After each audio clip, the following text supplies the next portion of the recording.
Well, one person is dead after an early morning shooting here in South Reno. It happened in this plaza that you see behind me off of Neal and Peckham. Reno police say the shooting happened early this morning about 2 o'clock, and again, one person was shot and killed.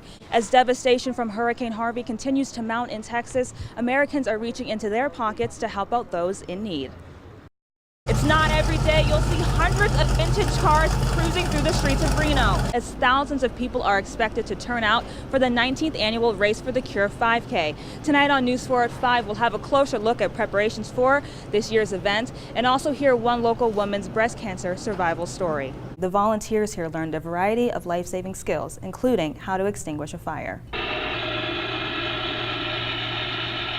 Hundreds of people are enjoying their Labor Day weekend, chowing down on some delicious ribs from some of the best rib cookers across the country. 7 artists stayed up all night long working on these masterpieces that you see behind me, all in hopes of winning the $2,000 grand prize.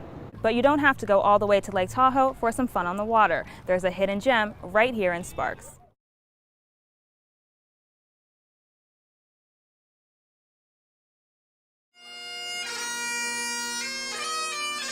The spirit of patriotism filled the Reno-Tahoe International Airport this afternoon, as Northern Nevadans welcomed home a very special group of travelers. Nearly 36 veterans from 2 wars on one honor flight. Family and friends of World War II and Korean War veterans waited for hours to greet their loved ones who spent the weekend in the nation's capital. About 30 veterans embarked on a journey to Washington, D.C. to tour the monuments dedicated to them in honor of their service and the sacrifices they made for the United States. The ultimate goal of Honor Flight Nevada is to take all veterans to see their memorials. We went to the Tomb of the Unknown Soldier.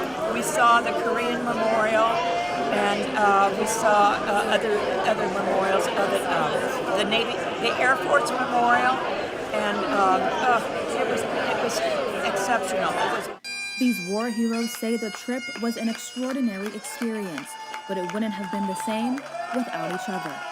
It was great because, you know, when a service person, we're all brothers and sisters. And then age is no thing. We all appreciate each other, and it was fun. It was, you know, taking care of each other and stuff like that. And the next Honor Flight Nevada trip is happening over Veterans Day weekend. And if you want to greet our nation's heroes, you can stop by the Reno-Tahoe International Airport on Sunday, November 12th at 12:30. Reporting from the airport, Erin Brown. People see the final products, but what they don't see, the hard work, the sweat, the time, and the energy put into the hundreds of works of art that are featured at one of the biggest festivals of the summer. It's crunch time. These burners have just 1 week left to wrap up the finishing touches on their masterpieces before heading to the Black Rock Desert. Artists are currently working tirelessly at the Generator, a local art studio in Sparks. From sun up to sundown, they're wiring, sawing, and sculpting to get their pieces Burning Man ready. This year's theme, Radical Rituals, seeks to challenge participants to think outside of the box and bring objects, moments in history, and people to life. That includes this 21-foot cement sculpture that pays tribute to poet and civil rights activist Maya Angelou. The creator of Maya's Mind says she has been working on this piece for nearly 10 years, but felt compelled to finally reveal it this year. But right now, there's such a powerful movement for peace, unity, diversity, and Maya Angelou is that torch in the darkness for me. And other artists have similar ideas in mind. Many hope their art will not only impress people, but educate, inspire, and bring them together. It actually symbolizes unity in movement and then some kind of harmony in movement.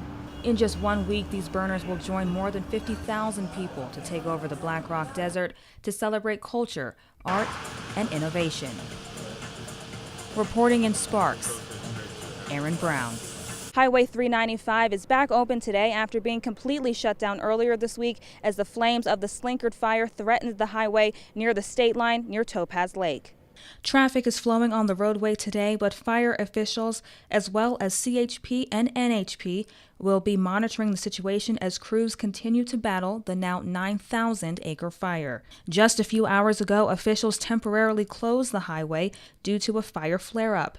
But again, the roadway has since been reopened. The Interagency Incident Management Team says calm winds are to thank for today's minimal growth and activity, and crews are focusing on controlling the fire's northwest spread, which could threaten residential areas. There's a lot of vegetation out there in the northerly area and especially the westerly area as well. We also have some concerns that remain around Highway 395 in that Topaz Lake area as well. Right now, the fire is only 20% contained, and there are more than 600 personnel currently battling the blaze. But officials say resources are thin right now, and they have an order in to get more help. So our progress is not as quick as we would like to have, so it's kind of a slow process. It has been confirmed that the Slinkard fire was sparked by lightning on Tuesday, and fire crews hope to have the flames fully contained by Sunday, September 10th. Again, Highway 395 is back open today. If you will be traveling in the area, you are asked to use extreme caution as crews continue to battle the Slinkard fire, and they hope to keep the flames at bay. Reporting in Topaz Lake, Erin Brown.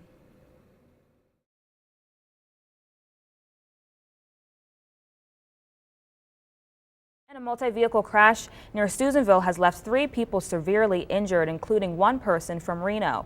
CHP says the crash happened on US 395 just south of Sunnyside Road. And new billboards will be going up in a desperate plea for tips about the deadly mass shooting in Las Vegas.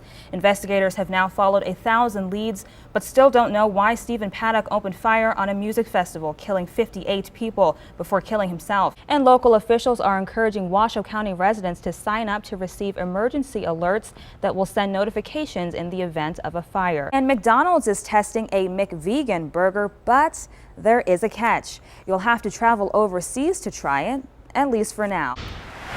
And a new rule from the Trump administration means many women may no longer have access to free birth control through their employer's insurance. Caitlin Collins has the details for us tonight from the nation's capital. While speaking with BBC Newsnight, actress Emma Thompson shared her thoughts on the sexual harassment and bullying scandal surrounding the Hollywood mogul. And she said Weinstein is not a sex addict, but a predator. Take a listen. And starting tomorrow, Reno is celebrating pasta and wine and so much more. You guessed it, the 36th annual Great Italian Festival is pouring into town. Fox 11's Sanaz Tahernia joins us from downtown Reno with more on this year's event.